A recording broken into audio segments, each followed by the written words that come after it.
बड़ी खबर आपको बता दें, मध्य प्रदेश के रतलाम में एक वीडियो यहां से वायरल हो रहा है जिसको लेकर तनाव के हालात भी पैदा हो गए और आरोप है कि धर्म के नाम पर बच्चों के साथ मारपीट की गई। हालांकि वीडियो कब का है इसका खुलासा तो नहीं हो सका, लेकिन वीडियो वायरल होने के बाद एक समाज के लोग थाने पहुंच गए और आरोपी के खिलाफ कार्रवाई की मांग करने लगे। आरोप है कि बच्चों से जबरन जय श्री राम के नारे लगवाए गए, उन्हें बुरी तरह से पीटा गया, मारा गया। पुलिस ने केस दर्ज कर लिया है और आरोपी की तलाश की जा रही है। മധ്യപ്രദേശിലെ രത്ലാം എന്ന സ്ഥലത്ത് 6 വയസ്സ് 9 വയസ്സ് 11 വയസ്സുള്ള 3 ചെറിയ കുട്ടികളെ 3 ഭ്രാന്തന്മാര് തല്ലിക്കൊണ്ട് ജയ് ശ്രീറാം വിളിപ്പിച്ചതാണ് നിങ്ങളിപ്പോ കേട്ടതും കണ്ടതും. ഒരുപക്ഷെ ആ വീഡിയോ എനിക്ക് ഇവിടെ കാണിക്കാൻ വലിയ ബുദ്ധിമുട്ടാണ്, അതൊരു ഡിസ്റ്റർബിങ് കണ്ടന്റ് ആണ്, ഒരിക്കലും നമുക്ക് കാണിക്കാൻ കഴിയില്ല. അതുകൊണ്ടാണ് ഞാൻ ബ്ലറാക്കി കാണിക്കുന്നത്. ആ 3 പയ്യന്മാർ എന്താ ചെയ്തറിയാം, കുഞ്ഞു കുട്ടികള് അവര് ഏതോ ഒരു സ്റ്റെയറിന്റെ അവിടെ അതൊരു ബിൽഡിങ്ങിന്റെ മുകളിൽ നിന്ന് സിഗരറ്റ് വലിച്ചു എന്ന് പറഞ്ഞ് അത് ആരോപിച്ചുകൊണ്ടാണ് അവിടെ വന്നിട്ട് അവരെ വഴക്ക് പറയുന്നത്, ശകാരിക്കുന്ന സമയത്ത് കുട്ടിയിൽ ഒരാള് അള്ളാ എന്ന് വിളിച്ചു. അപ്പൊ പിന്നെ കളി മാറി. അള്ളാ എന്ന് വിളിച്ചത് ആ സംഘികൾക്ക് ഇഷ്ടപ്പെട്ടില്ല. അവരെന്ത് ചെയ്തു വെച്ചാൽ ചെരുപ്പ് ഊരി ആ 3 കുട്ടികളെ അതിമാരകമായി മർദ്ദിക്കുകയും അതുകൂടാതെ തന്നെ ചിത്രീകരിക്കുകയും ചെയ്തിട്ടുണ്ട്, പ്രചരിപ്പിക്കുകയും ചെയ്തിട്ടുണ്ട്. എല്ലാം കൂടെ കേസായിട്ടുണ്ട്, പക്ഷെ പുറത്തിറങ്ങിയിട്ടുണ്ടാവും. അത് പിന്നെ അങ്ങനെയാണല്ലോ, നമ്മളെ സംഘികളെ അങ്ങനെ ജയിലിൽ ഇടാന്നൊക്കെ പറഞ്ഞാൽ അതൊരു ബുദ്ധിമുട്ടുള്ള കാര്യം. രാജ്യസ്നേഹികളാണല്ലോ, രാജ്യത്തിന് വേണ്ടിയാണല്ലോ. അപ്പൊ ജയ് ശ്രീറാം എന്ന വിളി കേൾക്കുമ്പോ കൊലവിളിയാണ് എന്ന് ഞാൻ ഇടക്കിടക്ക് പറയുമ്പോൾ ചില സംഘികളിന്റെ വീഡിയോന്റെ അടിയിൽ ഒന്ന് കമന്റ് ഇടാറുണ്ട്, അത് നിനക്ക് തോന്നാണ് അള്ളാഹു അക്ബർ എന്ന് വിളിച്ച് ഇവർ ചെയ്ത് നീ കാണാഞ്ഞിട്ടാണെന്ന്. അള്ളാഹു അക്ബർ എന്ന് വിളിച്ചുകൊണ്ട് ഈ ഇന്ത്യയില് എത്ര കൊലപാതകങ്ങള് ഈ ഇവിടെയുള്ള മുസ്ലിങ്ങൾ ചെയ്തിട്ടുണ്ട്, നിങ്ങളതൊന്ന് പറഞ്ഞു തരണം കേട്ടോ, എനിക്കറിയാത്തതുകൊണ്ട് പറയാണ്. വിരലിൽ എണ്ണാവുന്ന പ്രശ്നങ്ങളെ നിങ്ങൾ പെരുപ്പിച്ച് കാണിക്കുമ്പോൾ, വിരലിൽ എണ്ണാൻ പറഞ്ഞെങ്കിൽ വിരലിൽ എണ്ണാൻ കഴിയില്ല, കാലിലും കയ്യിലും എല്ലാത്തിലും എണ്ണി ചിലപ്പോൾ മുടിനാരിഴ പോലെ എടുത്ത് എണ്ണേണ്ടി വരും. അത്രത്തോളം മുസ്ലിങ്ങളെ നിങ്ങൾ ഈ ഇന്ത്യ മഹാരാജ്യത്ത് എന്തിനു പറഞ്ഞ് നരേന്ദ്രമോദിയുടെ അധികാരത്തിൽ എത്തുന്നതിന് മുന്നേ തുടങ്ങിയതാണ്, അതിനുശേഷം അത് കൂടിയിട്ടുണ്ട്. ജയ് ശ്രീറാം എന്ന് പറയുമ്പോൾ വിളിക്കുന്നവൻ പോലും ഓടും, അവന്റെ നിഴല് പോലും തിരിഞ്ഞോടും എന്ന് ഞാൻ പലപ്പോഴും പറയാറുണ്ട്. ഏകദേശം അത് ശരിവെക്കുന്നത് പോലെയായില്ലേ. ഈ ഒരു വാർത്തയുടെ ഒരു കഷ്ണമാണ്, അതൊന്ന് കേൾക്കണം. കാണാൻ കഴിയില്ല, ബ്ലറാണ്. എന്തായാലും അവരെന്താ പറഞ്ഞത് എന്ന് കേൾക്കണ്ടേ. हालांकि वीडियो कब का है इसकी जानकारी नहीं है, लेकिन ये वीडियो वायरल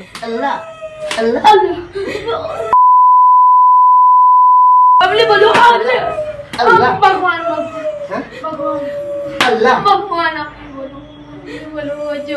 जय श्री राम, जोर से बोले जय श्री राम।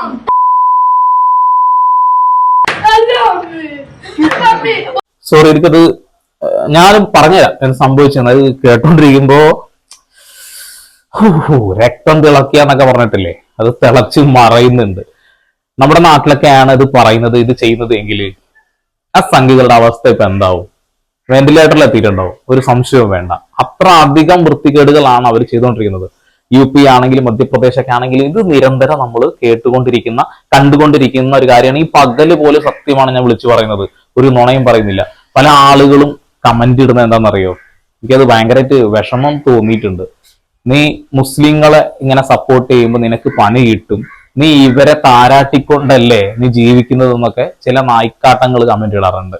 എനിക്ക് അവരോട് പറയാൻ ഒന്നേ ഉള്ളൂ, നീ തിന്നുന്ന അമേദ്യം അത് VK ബൈജുവും ചേർന്ന് ഷെയർ ചെയ്ത് തിന്നുക, എന്നിട്ട് അങ്ങനെ പോവുക.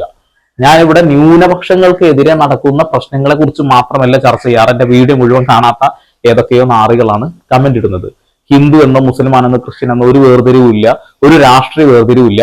BJPയുടെ ഒരു പ്രത്യേക അടുപ്പ് എനിക്കുണ്ട്, എന്റെ വീഡിയോ കണ്ടാൽ എനിക്ക് മനസ്സിലാവും. അതെന്തുകൊണ്ടാ വെച്ചിട്ടുണ്ടെങ്കിൽ ഭരിക്കുന്ന പാർട്ടി തന്നെ ഇതിനൊക്കെ സപ്പോർട്ട് ചെയ്യാണ് ആളുകളെ കൊന്നൊടുക്കാൻ.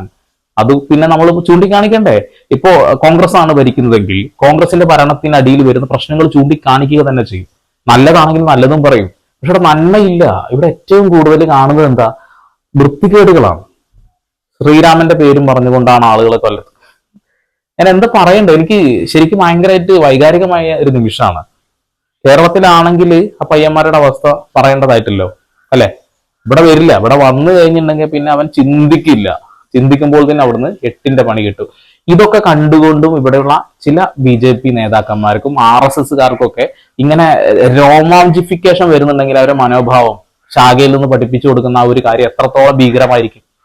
ആ കുട്ടി അള്ളാ എന്ന് പെട്ടെന്ന് വിളിച്ചപ്പോ അതിന്റെ ദേഷ്യത്തിലാണ് കൂടുതൽ അടിക്കുകയും ചെരുപ്പ് ഊരിയിട്ട് അടിക്കുന്നത്.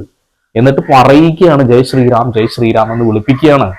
ജയ് ശ്രീറാം എന്നൊന്നും ഈ നാട്ടുകാർ ഇനി വിളിക്കുന്ന എനിക്ക് തോന്നുന്നില്ല. ഇവിടെ ഏതെങ്കിലും ഒരു ഹൈന്ദവൻ ഹൃദയം തൊട്ടുകൊണ്ട് ജയ് ശ്രീറാം വിളിക്കാൻ കഴിയില്ല. ജയ് ശ്രീറാം എന്ന ഓരോ വാക്കുകളിലും ഓരോ വാക്കുകൾ വിളിക്കുമ്പോഴും മനസ്സിന്റെ അകത്ത് നൂറുകണക്കിന് ഇസ്ലാമിൽ പിറന്ന പാവങ്ങൾ മരിച്ചു വീണത് ഓർമ്മ വരും. അതിലൊരു തർക്കമില്ല. ഓക്കെ, ആ ഒരു പോലീസുകാരൻ പറഞ്ഞൊരു വാക്കും കൂടി നമുക്ക് കേൾക്കാം. आज जो है एक वीडियो वायरल हुआ था जिस तारतम्य में एक समुदाय द्वारा उपस्थित हुआ था। उनका कहना था कि ये वीडियो वायरल हुआ है जिसमें एक व्यक्ति 3 बच्चों के साथ मारपीट कर रहा है, जिस तारतम्य में थाना माणिक चौक में संबंधित धाराओं के तहत जो है प्रकरण पंजीबद्ध किया है। आरोपियों की सरगर्मी से तलाश की जा रही है। पुलिस शीघ्र उनको ഓക്കെ, ഇവർ ആ വീഡിയോ എടുത്തു, ആ കുട്ടികൾ സിഗരറ്റ് വലിച്ചു എന്ന് പറഞ്ഞുകൊണ്ടാണ് ഇവർ ശകാരിക്കാൻ ചെല്ലുന്നത്. ഓക്കെ, നമ്മൾ സ്വാഭാവികമായിട്ടും കുറച്ച് ചെറിയ കുട്ടികൾ അങ്ങനെ സിഗരറ്റ് ഒക്കെ വലിക്കുകയാണെന്നുണ്ടെങ്കിൽ നമ്മൾ പോയിട്ട് ശകാരിക്കും, ഒരു തർക്കവും ഇല്ല കാര്യത്തിൽ. അതെന്താണെന്ന് വെച്ചിട്ടുണ്ടെങ്കിൽ ആ കുട്ടികൾ നല്ല വഴിക്ക് പോകട്ടെ എന്ന് ആലോചിച്ചുകൊണ്ടാണ്. നമ്മൾ എന്താ പറയുക, നമ്മൾ ചെന്നിട്ട് ആ കുട്ടികളോട് ഇതൊന്നും ചെയ്യാൻ പാടില്ല, അത് ശരിയല്ല, എന്തായാലും 1-2 തവണ കണ്ടു കഴിഞ്ഞാൽ നമ്മൾ എന്തായാലും അവരുടെ രക്ഷിതാക്കളെ അറിയിക്കും. 1ാമത്തെ തവണ കണ്ടു കഴിഞ്ഞാൽ ചിലപ്പോൾ നമ്മൾ പറയും അതൊന്നും ചെയ്യരുത്, അത്രേ പറയുള്ളൂ. അതിന്റെ അപ്പുറത്തേക്ക് ഒന്നും പറയില്ല.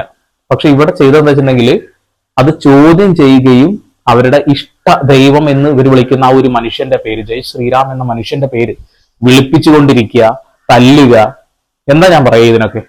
അപ്പൊ ഇതൊന്നും നമ്മൾ കണ്ടില്ല എന്ന് നടിക്കാൻ കഴിയില്ല. എന്തുകൊണ്ട് വീഡിയോ ഇവിടെ കൊണ്ടുവന്നു എന്ന് നിങ്ങൾക്ക് അറിയാം. കൃത്യമായിട്ട് ഇവിടെയുള്ള ഹൈന്ദവ സമൂഹം കൂടി ഇത് കാണാൻ വേണ്ടിയിട്ടാണ്. ഇത്ര അധികം മതം തലക്ക് പിടിച്ച വേറൊരു ജനത നമ്മുടെ രാജ്യത്ത് ഇല്ല. എനിക്ക് കൂടുതലായിട്ട് ഒന്നും പറയാനില്ല.